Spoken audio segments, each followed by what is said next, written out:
আসসালামু আলাইকুম। কেমন আছো তোমরা? আশা করি অনেক ভালো আছো। আমিও মনে আল্লাহ পাকের রহমতে অনেক ভালো আছি। আলহামদুলিল্লাহ। এই মুহূর্তে তোমাদের জন্য হাজির হয়েছি। তোমরা যারা এসএসসি পরীক্ষার্থী 2026 রয়েছো, তাদের জন্য ইংলিশ ফার্স্ট পেপারের একটি নমুনা প্রশ্ন নিয়ে। তো এই নমুনা প্রশ্নটি টোটালি 100 মার্ক। এইখানে টোটালি 100 মার্কে তোমাদের বোর্ড সিলেবাসের আলোকে করা হয়েছিল। তো এটি তোমাদেরকে আমি এমনভাবে বুঝিয়ে দেব, যার কারণে কি কি ঘটবে, যে প্রশ্ন আউট হলে তুমি কি একটা খুশি হইতা। তো এরকম একটা খুশি হবা আজকের এই ভিডিও থেকে। তো আমি বলবো যে অবশ্যই ভিডিওটি শুরু থেকে একদম শেষ পর্যন্ত করে নিয়োগ করো। যারা আমাদের চ্যানেলটা এখনো সাবস্ক্রাইব করো নাই, তারা দ্রুত সাবস্ক্রাইব করে দাও। ওকে, এখানে দেখো একটি প্যাসেজ থাকবে এবং এখানে বলা আছে যে read the passage below and answer the question 1, 2, অর্থাৎ 1 এবং 2 তোমাকে উত্তর করতে হবে। তো এই প্যাসেজটা দেখতে পাচ্ছ, এটা জহির রায়হানের একটি প্যাসেজ। তো এই যে প্যাসেজটা খুবই কমন একটা প্যাসেজ। ওকে, তো এই যে প্যাসেজ থেকে তোমাকে 1 আর 2 অ্যান্সার করতে হবে। তো দেখো একে কি আছে। একে এখানে তুমি দেখতে পাচ্ছ যে 1 নম্বর যে কোশ্চেন, সেখানে কি আছে, choose the correct answer from the following alternatives. এখানে তোমাকে কারেক্ট অ্যান্সারটা লিখতে হবে। তো এখানে দেখো প্রথম যে কোশ্চেনটা, সেখানে কি বলা হয়েছে যে জহির রায়হান ওয়াজ, এখানে বলা হচ্ছে যে Zahir Raihan was Zahir Raihan was one of the talented film makers of the 19th century, the 20th century, the 18th century, নাকি the 17th century। ওকে, তো এইখানে বলা হচ্ছে জহির রায়হান কোন শতকের একজন চলচ্চিত্র নির্মাতা। তিনি কি 19 শতকের, নাকি 20 শতকের, নাকি 18 শতকের, নাকি 17 শতকের। তো এটা তোমাকে এখন লিখতে হবে। তো এইখানে একটা বিষয় দেখো, যে এইখানে প্রশ্নের মধ্যে ইনভার্টেড কমা নাই। অর্থাৎ এই যে বি নম্বর যে কোশ্চেনটা আছে, এটার মধ্যে দেখো এরকম ইনভার্টেড কমা নাই, এটার মধ্যে ইনভার্টেড কমা আছে। যদি ইনভার্টেড কমা থাকে কোনো প্রশ্নের মধ্যে, বুঝবা যে তার উত্তরটা অবশ্যই প্যাসেজে দেওয়া নাই। এটা তোমাকে মিনিংটা লিখতে হবে। ঠিক আছে, যেমন এখানে অটোক্রেট, এটার অ্যান্সারটা হচ্ছে ডিকটেটর। অর্থাৎ এই শব্দটার মিনিং হচ্ছে এটা। তো এরকম যদি ইনভার্টেড কমা আকারে দেওয়া থাকে, তাহলে বুঝবা তার উত্তর প্যাসেজে নাই। তাহলে সেক্ষেত্রে অযথা তুমি প্যাসেজ খুঁজলে তোমার কোনো লাভ হবে না। তো এখানে অ্যান্সারটা কি হবে, যে জহির রায়হান ছিলেন 20 শতকের একজন চলচ্চিত্র নির্মাতা। তো এইখানে দেখো যে বিষয়টা, যে দি 20th সেঞ্চুরি, এটা আসলে 20 শতক কেন হলো? কারণ জহির রায়হান তো আসলে 1971 সালের, আমরা জানি যে জহির রায়হান মানে নিখোঁজ হয়েছেন তার ভাইকে খোঁজার জন্য। তো তার জন্মটা 1900 সালের মধ্যে। হ্যাঁ, এইখানে বিষয়টা হচ্ছে যে যদি সালটা 1900 থাকে, সালটা যদি 1900 থাকে, তাহলে তোমাকে শতক হিসেবে বিবেচনা করতে হবে এক বেশি, মানে এক যোগ করতে হবে। 1900 শতক এর সাথে আরো +1 তোমাকে যোগ করতে হবে। তাহলে যেটা হবে সেটাই হচ্ছে সঠিক উত্তর। তো তিনি আসলে, যদিও তার জন্ম বা মৃত্যু যেটাই বলি, বা তার নিরুদ্দেশ হয়ে যাওয়া যেটাই বলি, সেটা হচ্ছে 1900 সালের মধ্যে ঘটেছিল। কিন্তু উত্তরটা হচ্ছে কি এখানে 20 শতক, অর্থাৎ 20th সেঞ্চুরি। ওকে, এরপর দেখো এখানে স্টপ জেনোসাইড, এটার মধ্যে কি ইনভার্টেড কমা দেওয়া আছে। তার মানে এখানে স্টপ জেনোসাইডের যে অর্থ, সেই অর্থটা তোমাকে খুঁজে বের করতে হবে।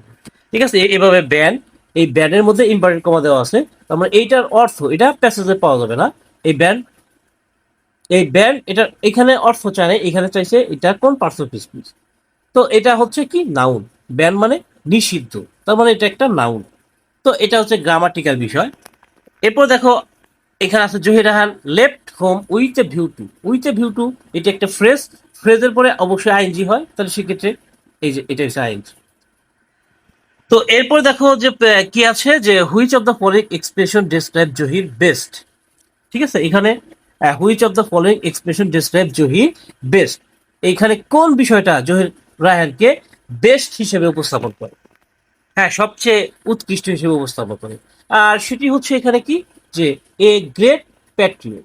অর্থাৎ জহির রায়হান একজন ল্যাঙ্গুয়েজ অ্যাক্টিভিস্ট যেমন ছিলেন, ফ্রিডম ফাইটারও ছিলেন, আবার এ ট্যালেন্টেড ফিল্ম মেকারও ছিলেন। তার মানে এই তিনটা গুণ, এই তিনটা গুণই কিন্তু প্যাসেজের মধ্যে দেওয়া আছে, তার এই তিনটা গুণ। তাহলে এখানে ব্যতিক্রম একটা বিষয় আছে, a great Patriot. A great Patriot, এটা কিন্তু প্যাসেজের মধ্যে দেওয়া নাই। তো সেই ক্ষেত্রে এটাই হচ্ছে সঠিক উত্তর। ঠিক আছে, ওকে। এরপর দেখো যে লোকাল কোলাবরেটর, এটার মধ্যে ইনভার্টেড কমা দেওয়া আছে, তার মানে এটা এই লোকাল কোলাবরেটর, এটার অর্থটা অপশন থেকে কোনটা সেটা তোমাকে দিতে হবে। তো এটা হচ্ছে লোকাল স্পাইসেস। তার মানে এরকম যখন ইনভার্টেড কমা দেওয়া থাকবে তখন তার উত্তরটা অবশ্যই প্যাসেজে দেওয়া থাকবে না, সেটা তোমার ওইটার মিনিংটা বের করতে হবে। ওকে, এবার আসি আমরা answer to the question number 2-তে। তো এখানে দেখা যাচ্ছে যে হোয়াট ইজ জীবন থেকে নেওয়া, জীবন থেকে নেওয়াটা কি, what was the purpose of Jibon Theke Neya. তো এটা হোয়াট দিয়ে একটা কোশ্চেন। এরপরে আমরা দেখতে পাচ্ছি যে how did Zahir Raihan contribute to the language movement. ঠিক আছে, তো এখানে দেখো একটা ডব্লিউসি রয়েছে হাউ, এরপরে এখানে রয়েছে হু, এখানে রয়েছে হু, হ্যাঁ, তারপরে এখানে আছে হোয়াট, এখানে রয়েছে হোয়াট। এইরকম ডব্লিউএস কোশ্চেন গুলো দিয়ে তোমাকে কিন্তু দেওয়া হবে। ঠিক আছে, তো এইখানে যে আমরা ই নাম্বারটা দেখি যে where did Zahir contribute all his earnings, অর্থাৎ জহির কোথায় তার অবদানগুলো, সরি, জহির কোথায় তার আর্নিংস গুলো মানে আয়গুলো কন্ট্রিবিউট করেন। ঠিক আছে, মানে আয়গুলো দিয়ে দেন, তার আয়গুলো কোথায় দিয়ে দেন সেটা এখানে বলা হচ্ছে। তো এইখানে দেখো একটা বিষয় আছে যে এইখানে যে এই টাইপের প্রশ্ন, যে এই প্রশ্নের মধ্যে কিন্তু উত্তর রয়েছে তোমার, সেই প্রশ্নটা তোমাকে একটু সাজিয়ে লিখতে হবে। তো সেটার জন্য তোমাকে কি করতে হবে, এই যে দেখো হয়ার ডিড রয়েছে, এরপরে কি রয়েছে, এরপর রয়েছে এই যে Zahir, Zahir contribute all his earnings. তো এতটুকু তুমি প্রশ্ন থেকে লিখে দিবা, অর্থাৎ প্রশ্ন থেকে উত্তর Zahir contribute all his earnings. তবে এইখানে একটা কথা আছে, যেহেতু এখানে ডিড রয়েছে, ডিড রয়েছে, তো ডিড অবশ্যই পাস্ট টেন্স। তো পাস্ট টেন্স হওয়ার কারণে এখানে যে এই যে কন্ট্রিবিউট মানে যে জহিরের পরে যে শব্দটা মানে সাবজেক্টের পরে যেটা, এইটা হচ্ছে এখানে কি, এটা এখানে হচ্ছে ভার্ব। এই ভার্বটাকে তোমাকে একটু কনভার্ট করে ভার্ব টু করতে হবে। তো এইটা সবসময় এখানে যে ভার্বটা থাকবে সেটা অবশ্যই ভার্ব ওয়ানে থাকবে।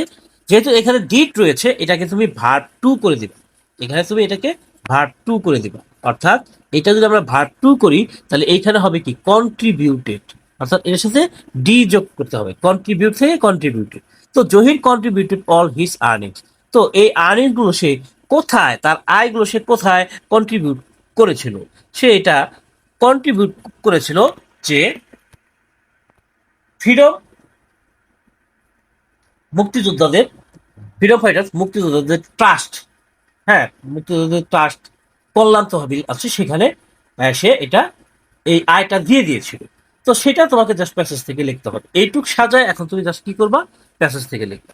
তো এরকম করে সবগুলো প্রশ্নই কিন্তু তুমি কি এরকম সাজিয়ে লিখে দিতে পারবা। যদি এখানে আমাদের অ্যান্সার গুলো আমরা বড় করে লিখেছি, বাট তুমি যেটা উত্তর, যতটুকু উত্তর হওয়া প্রয়োজন ঠিক মূল কথাটা যদি তুমি লিখতে পারো তাহলে সেক্ষেত্রে তোমার এখানে কিন্তু ফুল মার্কস তুমি পেয়ে যাওয়া। ওকে, এবার আসি আমরা 3 নম্বর কোশ্চেনে। 3 নম্বর যে কোশ্চেনটা আছে সেটা হচ্ছে যে এখানে বলা হয় যে read the following text and fill in each gap with a suitable word based on the information of text. ঠিক আছে, এখানে 5 মার্কস থাকে। তো এইখানে যে বিষয়গুলো আছে যে এখানে 5টি শূন্যস্থান রয়েছে, এই 5টি শূন্যস্থান জাস্ট তুমি কি এই অ্যান্সার গুলো লিখে দিলে হবে। যেমন এখানে প্রথমটা maker, worker, many, represented, pity বা সরো। তো এখানে একটা বিষয় হচ্ছে যে এখানে এই ওয়ার্ডগুলো তুমি জাস্ট যে প্যাসেজটা থাকবে সেই প্যাসেজ থেকেই কিন্তু দিতে পারবা।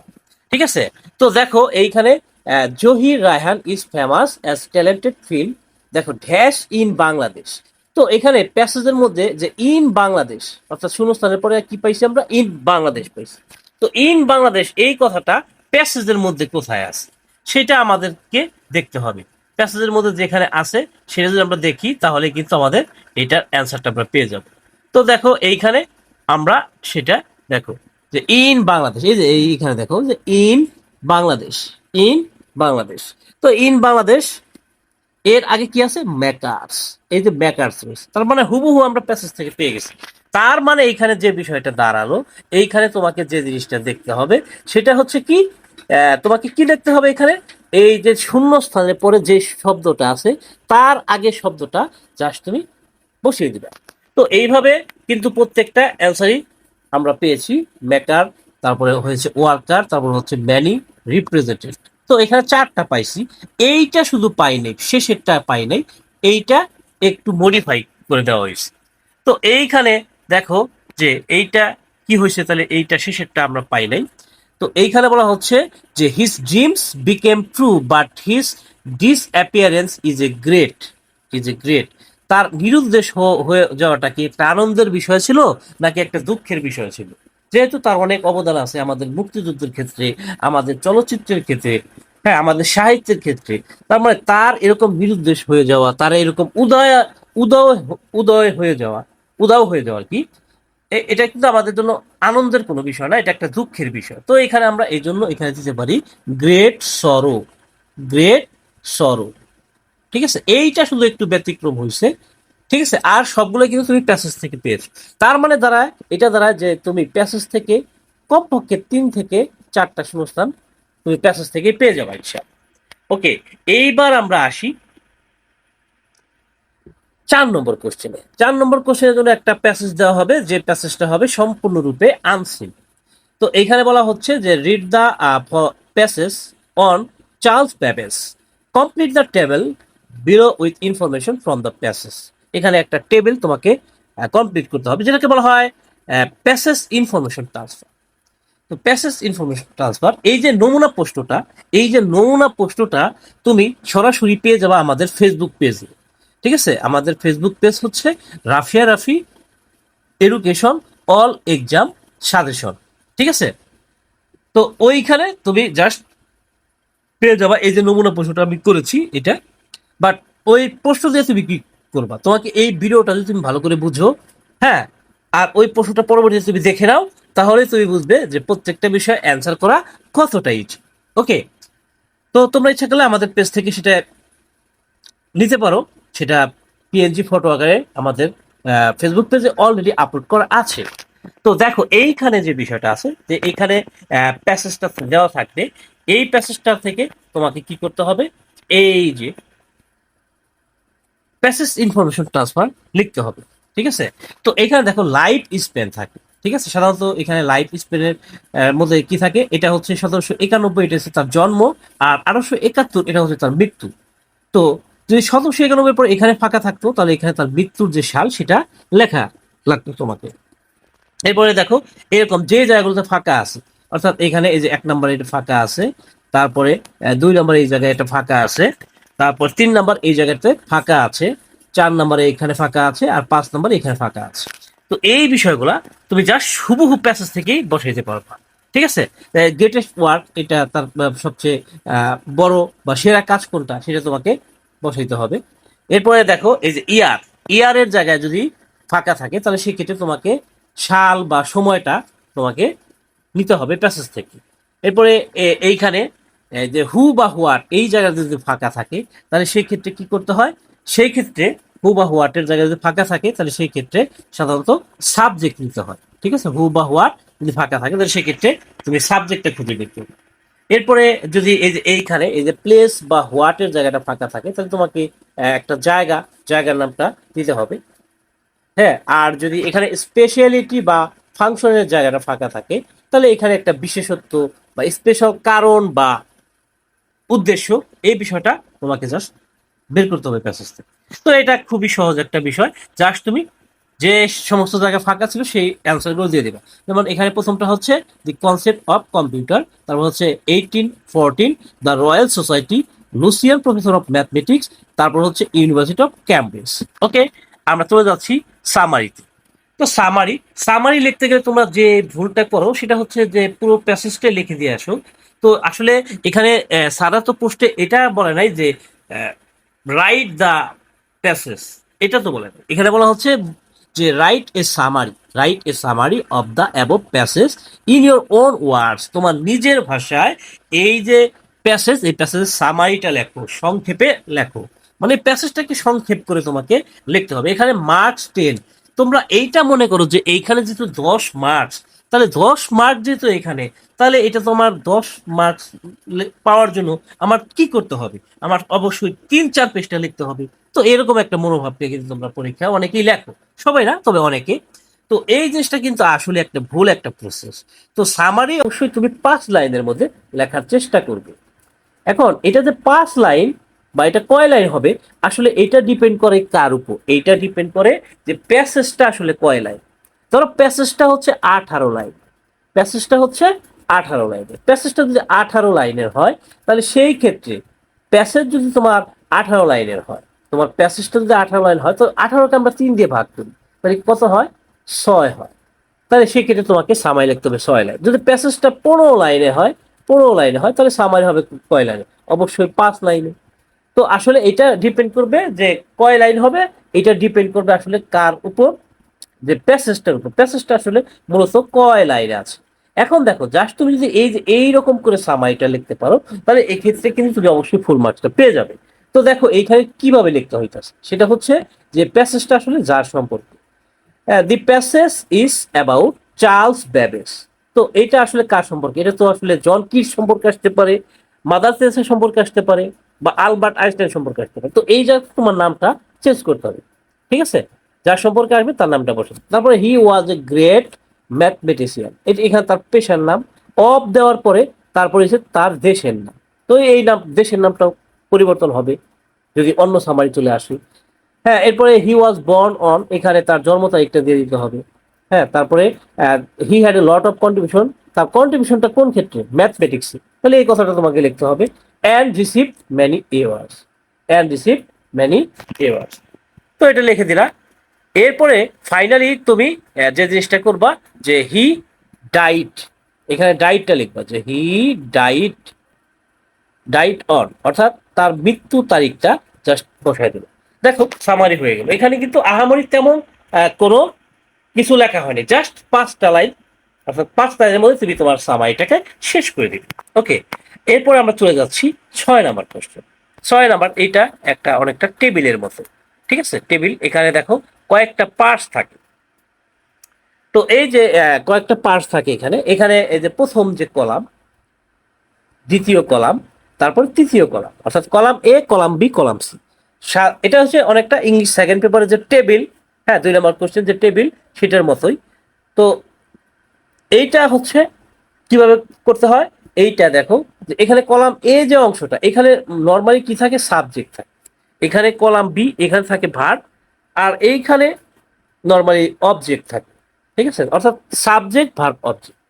তো এইভাবে তোমাকে বাক্য তৈরি করতে হবে, ঠিক আছে? বাক্যটা তৈরি করার জন্য দেখো এখানে প্রথমত যে গ্লোবাল ওয়ার্মিং, গ্লোবাল ওয়ার্মিং। তো গ্লোবাল ওয়ার্মিং এর পরে আসলে কোনটা বসতে পারে? Is the increase of are rapidly melting in both is alarmingly rising up has already become a great threat. তো এইটার সাথে এটা মিলে যে হ্যাজ অলরেডি, এটা হিস না, এটা has, has already become a great threat, ঠিক আছে? তো এইটা আমরা নিলাম, হ্যাঁ, মানে এই যে এটা, এটা নিলাম এ গ্রেট থ্রেট। এই দেখো এখানে যে থ্রেট শব্দটা পাইছি, এই যে আমরা থ্রেট যে পাইছি, এই থ্রেটের পরে কি হয়? এই যে টু হয়। তাহলে এই যে টু যে হয়, থ্রেট টু মানে হুমকি দেওয়া, থ্রেট টু মানে হুমকি দেওয়া। তো এই যে টু যুক্ত এই থ্রেটের পরে যদি টু হয়, তার মানে এই শব্দের পরে কোন প্রিপোজিশনটা হতে পারে?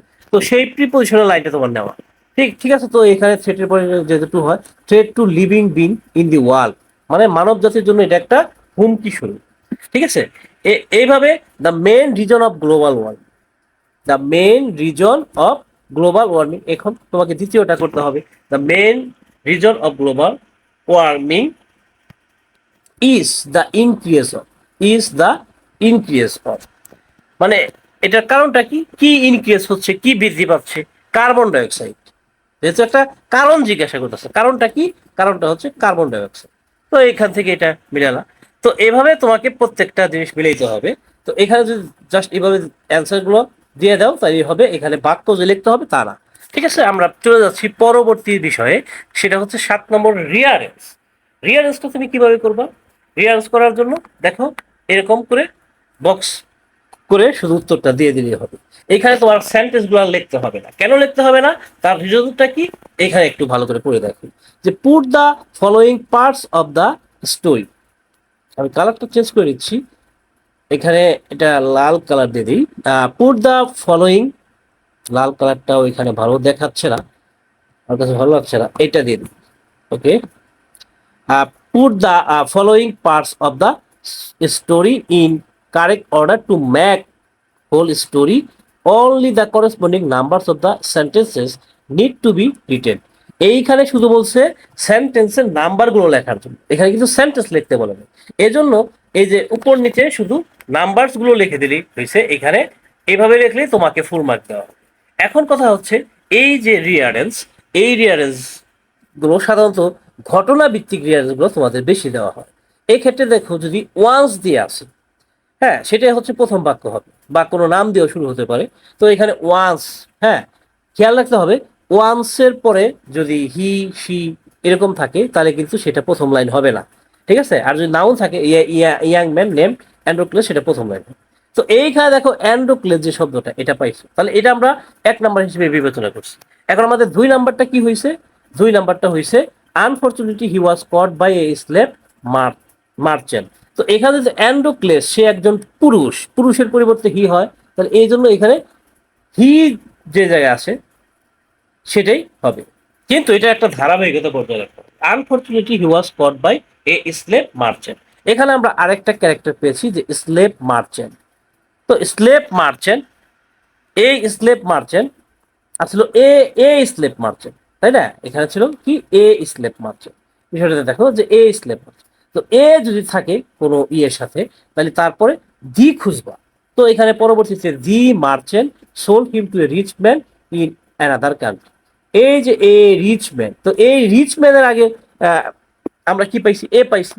তাহলে পরবর্তীতে তাহলে এ রিচ ম্যানের জায়গায় দি রিচ ম্যান হওয়ার কথা, ঠিক আছে।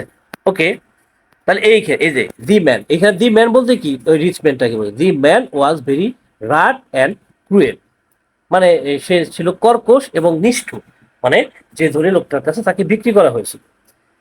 এরপরে এই যে এই দি ম্যানের পরিবর্তে আবার প্রোনাউন হিসেবে হি ব্যবহার করা যায়, তাহলে হি use two inflict heavy torture on him, মানে সে তাকে অনেক বেশি অত্যাচার করতো, এটা বলেছে।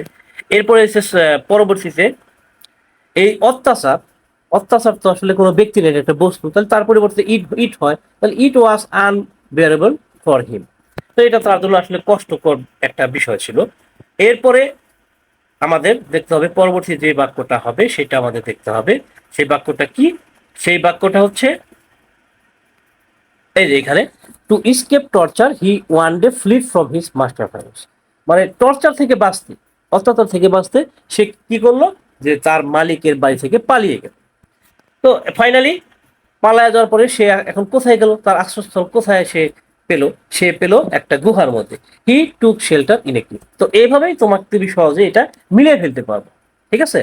তুমি এই পদ্ধতিতে একটু প্র্যাকটিস করো, তাহলে সেটা অবশ্যই এইভাবে তুমি মিলিয়ে ফেলতে পারো। এভাবে তুমি প্রত্যেকটা ডিয়ারেন্স প্র্যাকটিস করবে। ওকে, এরপরে আমরা আসি 8 নম্বরে। এই 8 আর 9 এইটা হচ্ছে একটা প্যারা তোমাদের জন্য, কারণ এইটা অ্যান্সার করা অনেক কঠিন একটা ব্যাপার, ঠিক আছে। অনেকে এইটাকে অ্যান্সার করার জন্য ভয় পায়। তো এইটা আসলে অ্যান্সার করার জন্য প্যাসেজ থেকে তুমি প্রশ্ন যেভাবে অ্যান্সার করছো, ঠিক একইভাবে তোমাকে এগুলো অ্যান্সার করতে হবে। আমরা যদি এখানে বি নম্বর যে কোশ্চেনটা দেখি, এটা থেকে আমি তোমাদেরকে বুঝিয়ে দিই। সবগুলো বুঝতে গেলে তো আসলে সময় অনেক বেশি হবে, আর এর ভিডিওটা অনেক বেশি লং হয়ে যাবে। হ্যাঁ, তো এখানে আমি মূল যে বিষয়টা বুঝিয়ে দেবো সেইটা যদি তোমাকে বুঝিয়ে দিই, সেইটা বুঝলে তুমি কিন্তু পারবা, ঠিক আছে।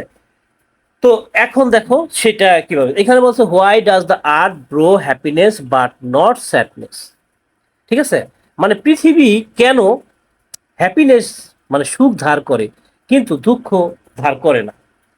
হ্যাঁ, মানে এটা বলছে যে পৃথিবী সুখ গ্রহণ করে, দুঃখকে গ্রহণ করে না, এরকম বোঝাচ্ছে। তো আসলে এই কবিতাগুলো তোমাকে ভালো করে পড়া থাকতে হবে। তোমার যে সিলেবাস আছে, বোর্ড সিলেবাস, সেই সিলেবাসের কবিতা সম্পর্কে তোমার একটা ভালো আইডিয়া থাকে।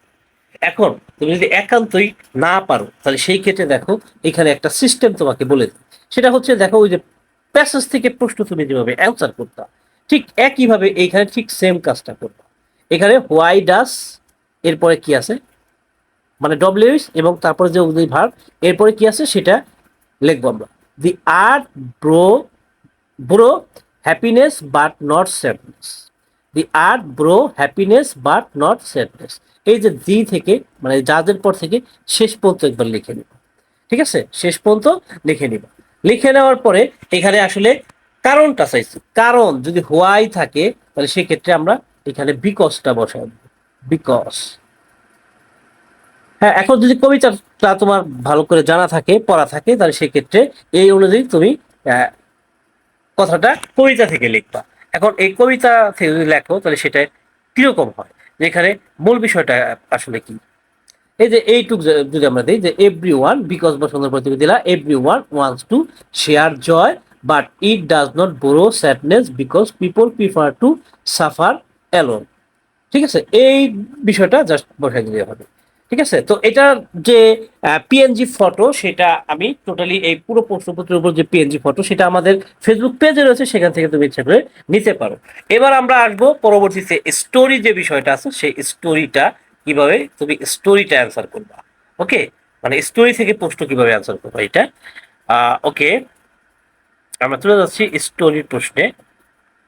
এইখানে দেখো, এইখানে দেখো, এখান থেকে আমরা স্টোরি থেকে আমরা একটা বিষয় বুঝিয়ে দেবো ইনশাআল্লাহ।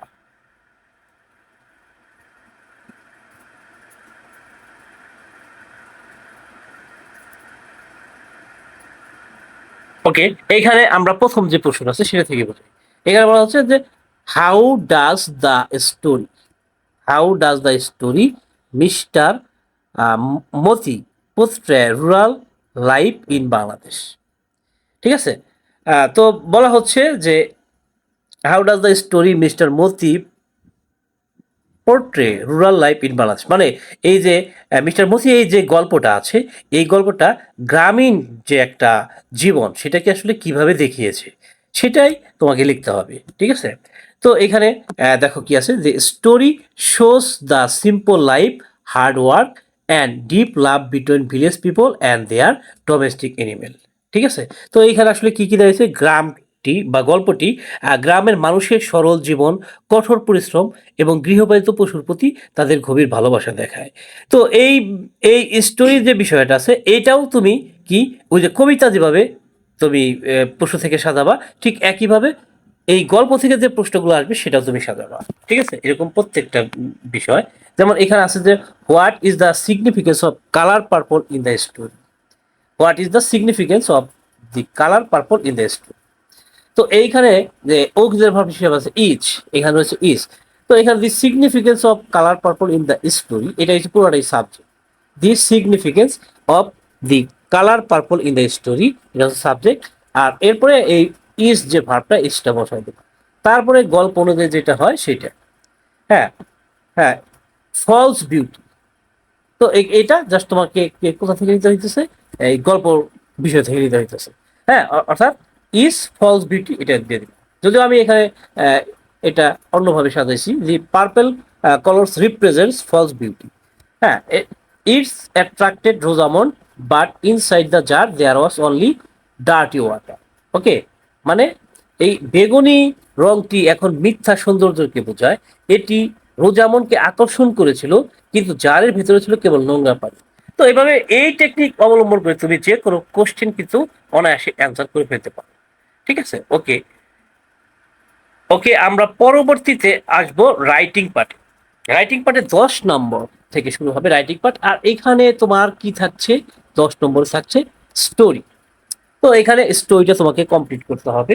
তো এখানে বলা হচ্ছে read the beginning of the story at least 10 new sentences to complete the story, give a suitable title to it। তো এখানে স্টোরিতে 15 মার্কস। ঠিক আছে, তো এটা 10 নম্বর কোশ্চেন আসবে। তো স্টোরি কিছু অংশ কিন্তু দেওয়া থাকে, এখানে দেওয়া আছে there lived a shepherd boy cow অথবা cow boy in a certain village, he use to graze flock sheep near a forest, it was not very far from his village, beside his usual duty he sang and played flute, but the boy had a bad habit, he used to tell a lie। তো এরকম কিছু অংশ দেওয়া থাকে।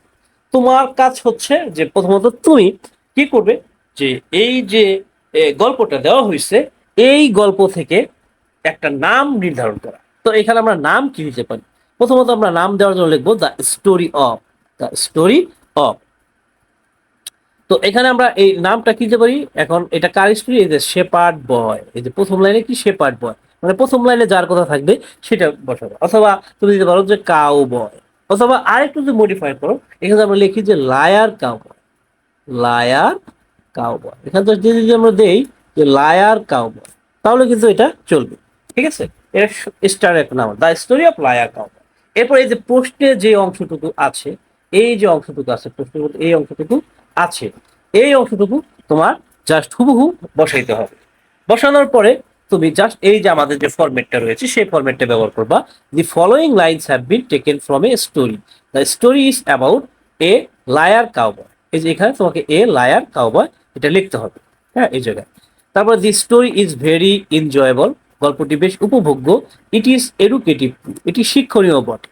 The story is a traditional বা creative story, এই গল্পটা হচ্ছে প্রচলিত বা সৃজনশীল গল্প। দেয়ার আর সাম ক্যারেক্টার্স অফ দ্য স্টোরি, এই স্টোরির কিছু ক্যারেক্টার্স রয়েছে, কিছু চরিত্র রয়েছে। হ্যাঁ, এখানে যে আবার liar cowboy is the main character of the story. Besides liar cowboy, এখানে আবার liar cowboy, we find other characters in the story, কারণ এই গল্পের মধ্যে শুধু লায়ার কাউবয় ছিল না, গ্রামবাসীরাও ছিল। এই জন্য আমরা এখানে দেখতে পারি besides liar cowboy we find other characters in the story, by reading the story we can learn that, by reading the story we can learn that. এই গল্পটা পড়ে আমরা শিখতে পারি যে আসলে কি শিখতে পারি, সেটা এখন তোমাকে জাস্ট একটু বানায় লিখতে হবে। তো এইখানে হচ্ছে সমস্যা যে তোমরা বানায় লিখতে পারো। হ্যাঁ, স্টোরিটা লায়ার কাউবয় তো একটা ব্যাড সাইড স্টোরি, তো এই ব্যাড সাইড ফরম্যাটে তুমি ব্যবহার করতে পারো। এখানে যেটা দেওয়া আছে যে হি use to show his bad attitude in the people, so people did not like him at all, he always love at the general people and fail proud himself, he behaved as if he had been a wise man, truly he was not a wise man. One day while showing his bad manner he lost his beloved thing, he lost it forever, thus he say, thus the sinners suffer in the long run. তো এই যে bad side story যদি পড়ে তাহলে তোমাকে এইটা দিতে হবে। আর যদি এটা গুড সাইড স্টোরি হইতো তাহলে এই ক্ষেত্রে ধরো এখানে উটকাটারের গল্পটা যদি আসতো, তাহলে উটকাটারের জন্য আসলে গুরুত্বপূর্ণ অংশ কি ছিল, তার কুড়ালটা। তাহলে এখানে জাস্ট এই যে গুড সাইড স্টোরির যে ডেসক্রিপশন, এই জায়গাটা তোমার লিখতে হতো দি এক্স, দি এক্স অর্থাৎ কুড়াল। হ্যাঁ, অর্থাৎ কুড়ালটা তার জন্য ইম্পর্টেন্ট আসছিল। The axe was very important part of his life, but he felt scarcity of it, he tried hard and soul to survive অথবা to find it, he looked here and there but found no way, he became disappointed. In the meantime, a jar, a fairy, a spider, or someone, something appeared before him. অর্থাৎ এই গল্প অনুযায়ী যে তার সামনে কোনটা হাজির হয়েছে, হ্যাঁ, একটা পরী, উটকারের জন্য একটা পরী হাজির হয়েছিল, বা তৃষ্ণার্ত কাকের জন্য একটা কলস, এ জার হাজির হয়েছিল, এ জার। ঠিক আছে, অনুরূপভাবে রবার্ট বুশের যে গল্পটা আছে সেটাতে হাজির হয়েছিল কি, সে যে একটা স্পাইডার হাজির হয়েছিল। হ্যাঁ, কিংবা অন্যান্য গল্প যদি চলে আসে তাহলে সেক্ষেত্রে সামওয়ান বা সামথিং কথাটা বসাই দিতে হবে গুড সাইড স্টোরির ক্ষেত্রে। ওকে, এরপরে at last he recovered his problem, at last he recovered his problem and return home. Okay, at last he recovered his problem and return. তো এভাবে তুমি যে কোনো স্টোরি অনায়াসে কমপ্লিট করে ফেলতে পারো। ওকে, এবার আমরা যাব যে ডায়লগে। ঠিক আছে, এখানে বলা হচ্ছে suppose you are Konok and your friend is Tanisha, now write a dialogue between you and your friend about the preparation on ensuing SSC examination. ঠিক আছে, তো আসন্ন এসএসসি পরীক্ষার ব্যাপারে তোমাকে ডায়লগটা লিখতে হবে। তো এখানে দেখো কিভাবে লিখবা, যে কনক বলতেছে hello Tanisha, how are you. হ্যাঁ, হ্যালো তানিশা, তুমি কেমন আছো? এরপরে তানিশা বলতেছে I am fine by the grace of Allah and you. তারপরে কনক বলতেছে me too, by the way what is your preparation for ensuing SSC exam? Tanisha not well because I have some problems in English and general math, what is your preparation? Konok, my preparation is well, but I have not yet completed general science because syllabus is very big. Tanisha, yes, you are right. You are right. I am very tensed about English and mathematics. I have been practicing English and mathematics for 2 hours. এরপরে কনক বলতেছে that's very good, have you made your own notes? Tanisha বলতেছে yes I have grammar and geometry seems to very difficult. Kono, grammar and geometry cannot be understood by memorizing. By memorizing. By memorizing. Okay. By memorizing. By memorizing. You have to understand them. You have to understand them. If you memorize them without understanding, you cannot capture them. You are right, but how is it possible without memorizing? Korok, it is possible by understanding the rules. Let us practice them in our library from tomorrow. Oh, that's great idea. Thanks for your good advice. Korok, you are welcome. তো এইভাবেই তোমাকে ডায়লগটা লিখতে হবে। এখন তুমি যদি একটি ডায়লগ দিয়ে সব ডায়লগ লিখতে চাও মানসম্মত হয়েছে, সেক্ষেত্রে আমাদের যে ফরম্যাটটা রয়েছে সেই ফরম্যাটটা ব্যবহার করতে হবে। ঠিক আছে, সাপোজ ধরো এখানে আসলো write a dialogue between you and your friend about importance of learning English, এটা যদি আসে তাহলে সেক্ষেত্রে এই যে এখানে myself, hello friend, how are you. এরপরে ফ্রেন্ড বলতেছে যে I am fine by the grace of Allah and you. Myself, me too, are you thinking for something? Friend, yes friend, I am thinking about, এখানে যে ডায়লগটা আসবে তার নাম হবে। Well, would you tell me about, আবার এখানে নাম বসাই দিবা। তারপরে ইট ইজ এ সিরিয়াস বা গুড টপিক ফর ডিসকাশন। যদি এটা একটা ব্যাড সাইড ডায়লগ হয়ে থাকে তাহলে হবে ইট ইজ এ সিরিয়াস, আর যদি গুড সাইড হয় তাহলে good topic for discussion. But I have a little ideas on it. No problem, tell me what you no.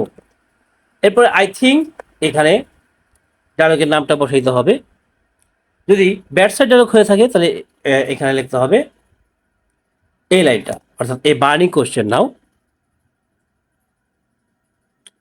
কিংবা গুড সাইড হয়ে থাকলে ইট is a part and parcel of our life.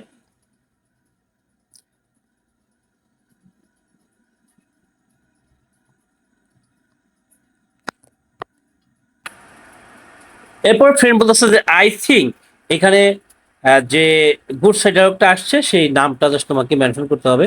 I think ধরো tea plantation is a burning question now, it is a part and parcel of our life. অথবা I think importance of learning English is a burning question now, it is a part and parcel of our life. Just good side ডায়লগের ক্ষেত্রে। ঠিক আছে, অপরদিকে যদি bad side ডায়লগটি এসে থাকে তাহলে সেক্ষেত্রে লিখতে হবে ইট is a common affair of the world, we can not keep pace with the present world without বা ফর ইট। গুড সাইডের জন্য হয় উইদাউট, আর ব্যাড সাইডের জন্য ফর। ওকে, এরপরে myself, what should we do for it?